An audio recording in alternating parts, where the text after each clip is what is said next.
To timeout or not to timeout?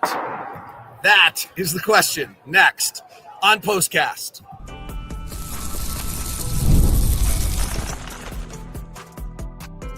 You are Locked On Jazz, your daily podcast on the Utah Jazz. Part of the Locked On Podcast Network, your team every day. The Utah Jazz fall to the LA Lakers in a really fun game, 105-104. David Locke and Ron Boone with you for POSTCAST. If you're just tuning in, LeBron James misses a step-back three over, I believe, Walker Kessler with about 11 seconds left. The rebound comes down to the Jazz. Will Hardy opts at that moment to not call a timeout. Sexton bullets into the front court. Nothing materializes. He veers to the left. He actually even starts to look like he's veering back. Will Hardy, with a clipboard in his right hand, sprints to the half court, calls timeout. Simultaneously, Colin Sexton turns the corner and may or may not have made it to the basket. Who knows? The whistle had blown. Anthony Davis may have stopped. And then the Jazz inbound with now only 2.1 seconds left and cannot get a shot off the inbound, and they lose it 105-104. And the question is, should Will Hardy have called a timeout at the 11-second mark, and should have Will Hardy called a timeout when Colin Sexton veered out of it? I think they're actually two different debates. I always like, one of my prides in basketball, as well as in politics and everything else in life, is to have a consistency in logic in your mindset. You can't just take one side on this issue and the next thing on the other issue. So I'm trying to figure out my consistency in logic here. At 11-second mark, the Lakers are not very good at setup defensively.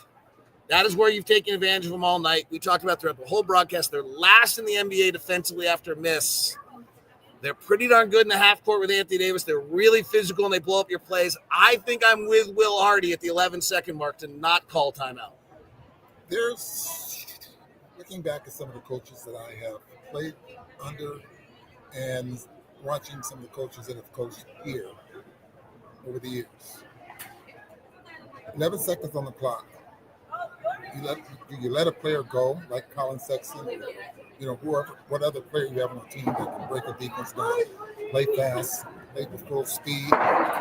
Usually you can make something happen because the defense is not set.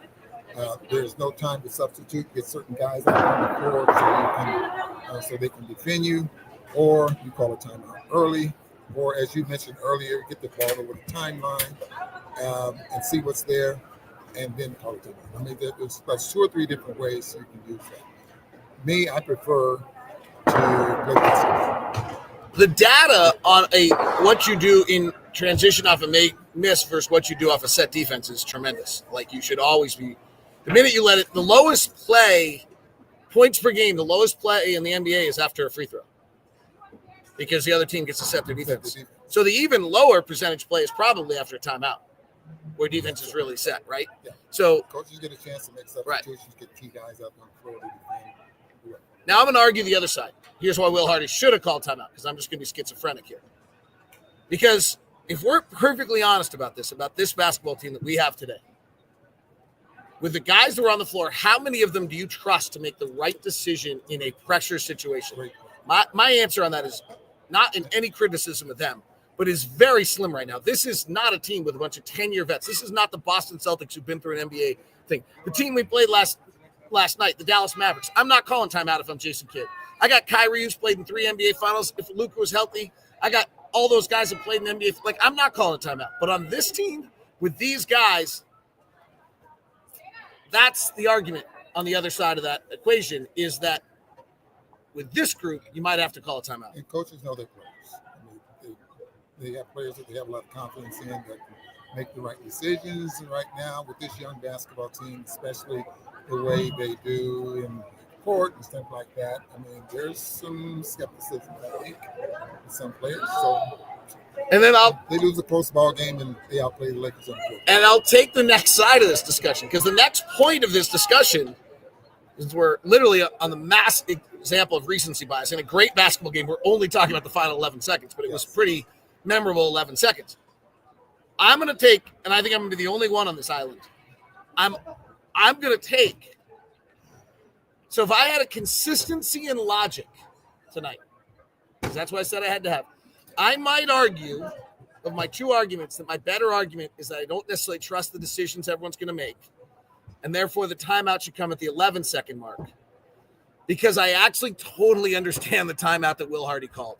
Colin Sexton looked like he was going nowhere.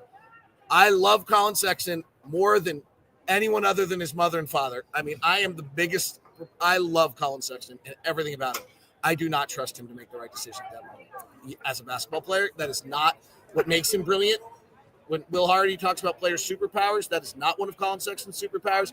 I would have called that timeout also. So if my consistency and logic is probably that I would have called timeout at 11 seconds, because I also would have called timeout at 2.5 seconds left, because my trust level of our players at this stages of their career is not peaking out. Okay, let me give you another scenario. Yeah, okay. Because before the Lakers, LeBron James took the shot. Yeah. It was a timeout, right? Didn't Lakers call a timeout? Let me check. Did the Jazz score and LeBron brought it up. By the way, the final shot by LeBron's not a great one. Walker Kessler lays it up. There's no timeout called. No timeout.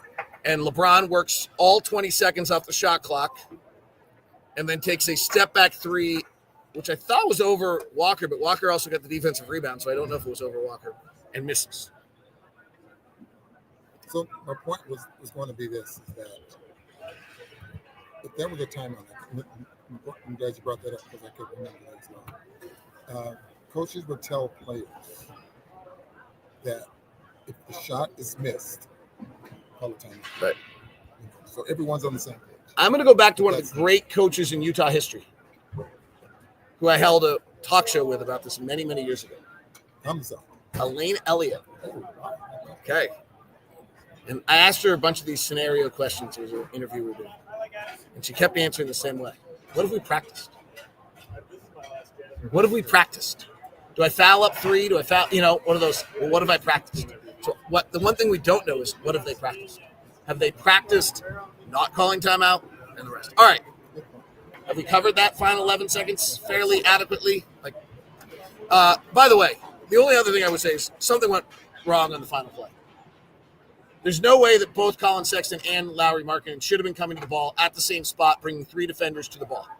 Something went wrong on the inbound play. Unless one player was concerned that the play was breaking down and you couldn't get the ball inbounds. Which still means something went wrong, right? Something went wrong. My guess seeing that play is that the inbound was supposed to go to Lauri, and Bryce Sensabaugh, who inbounded, was supposed to get the ball back to his right hand, which is his strong hand for the game-winning shot. Or Lauri was turning the corner to go to the left hand of the basket. You don't think so? It could have been. Okay. But the most dangerous player in every player in the league and every coach knows it as well is the inbounder. Yeah, which was Sensabaugh. And the reason I'm saying that is Sensabaugh came into the game just for that play, so I'm assuming he was involved. All right. Let's go to the whole basketball game, because the Jazz have now played 7 straight quarters of really, really good basketball. All right. But there's 48 minutes. Well, I thought they played 48 good minutes tonight, didn't you? I didn't think they played bad at all. I mean, they were never out of it. So the biggest lead that the Lakers had was, 9? The biggest lead the Jazz had was 6. Yeah, I mean, I thought the Jazz were really solid. They led by 1 at the end of 1. They trailed by 2 at the half. They trailed by 7. They worked their way back. They held the Lakers to 19 points in the fourth quarter. I think they've played, I don't know what the final defensive number is tonight. I feel like they've played 7 straight quarters of good defense. That might be the longest stretch of the season. Lakers' offensive rating, that was a 113. Well, they only scored 19 points in the fourth quarter, and the field goal percentage of that fourth quarter for the Lakers is 44%. And the 10 points of the 19 was scored by LeBron James, who decided that I got to do it. Right. And started it. The late game matchup, what's interesting is it felt like the Jazz were getting schooled late game because LeBron was coming in, posting up Keyonte, terrible mismatch, getting in the paint, but they only scored 19 points in the fourth quarter. So it'd actually be interesting to go back and see how many times they actually succeeded on those possessions. I think the one thing that Will Hardy will lament was that 5-chance possession where the Lakers don't score, because they actually used 1 minute and 10 seconds time of possession on one time they had the basketball. Because they got 5 straight opportunities and 4 straight offensive rebounds. Well, I know they got about 3 or 4 offensive rebounds and 1 save Yes. in that long 3-point shots that we. But hey, not a bad game. All right. Fun game. All right. Reliability squares, sir. Starting 5. That's me. Starting 5. Walker Kessler tonight, by the way, 15 points, 12 rebounds, 7 of 7 shooting. A bunch of massive plays late in the game, too. I thought he did a pretty good job on Anthony Davis on that, too. All right, I agree. Starting 5. I loved Keyonte tonight, actually. I thought Keyonte played a really nice, controlled game. He had one really terrible turnover, but, that's going to happen. I'll tell you why I agree with you, because he didn't force anything. Right. Remember how he tried to force things in that first half? In that first quarter, first half, for the most part, he was like 2 points, 4 points at the half. Right. So he wasn't really forcing things or taking a lot of shots. Yeah, I thought he played a really nice, controlled game. There were some bad turnovers on Colin Sexton, that terrible entry pass to John Collins in the post. Keyonte threw one over Moroni, trying to get John Collins on a post. That's going to happen. So, all right, fun night. Jazz, neither team led by more than, I think, 8 or 9 the whole entire night. 9 for the Lakers, 8. Jazz battled. I think Jazz played 7 really good quarters of basketball. They got a tough task coming up against Oklahoma City. And that'll be a fun one because that's got cup play all involved on it. On behalf of Ron, I'm David. Thanks for tuning in to POSTCAST tonight. Have a good night.